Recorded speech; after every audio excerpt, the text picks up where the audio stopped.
नमस्ते साथीहरू। मलाई चाहिँ कतिपय साथीहरूले चाहिँ बुल्गेरिया कस्तो कन्ट्री हो होइन, बुल्गेरिया आइसकेपछि के फाइदा हुन्छ भनेर चाहिँ सोध्दै हुनुहुन्थ्यो साथीहरूले होइन। अब पर्सनल रूपमा चाहिँ मैले मेसेज गर्न सकिनँ होइन। म चाहिँ तपाईँहरूलाई यो भिडियो मार्फत नै तपाईँहरूलाई जानकारी गराउन चाहन्छु।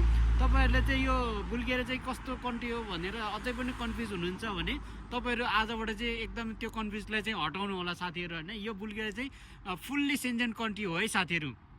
अनि तपाईँको चाहिँ यहाँको चाहिँ राम्रो कुरा चाहिँ के छ भने अरू देशमा चाहिँ तपाईँको अब 6 महिना 1 वर्षको टिआरसी कार्ड पाइन्छ भने यहाँ चाहिँ एकैचोटि चाहिँ तपाईँको अब 3 वर्षको टिआरसी कार्ड पाइन्छ के। एकदम ढुक्क भयो नि त होइन। अनि त्यसपछि तपाईँको चाहिँ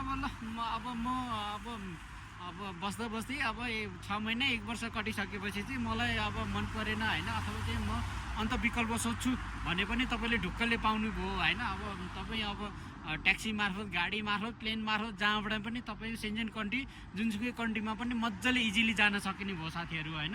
अनि अर्को पार्ट चाहिँ तपाईँको चाहिँ यहाँको चाहिँ के राम्रो छ भने अपराधिक घटना क्रियाकलाप भनेको केही पनि हुँदैन क्या साथीहरू होइन। चोरी डकैती केही पनि हुँदैन है।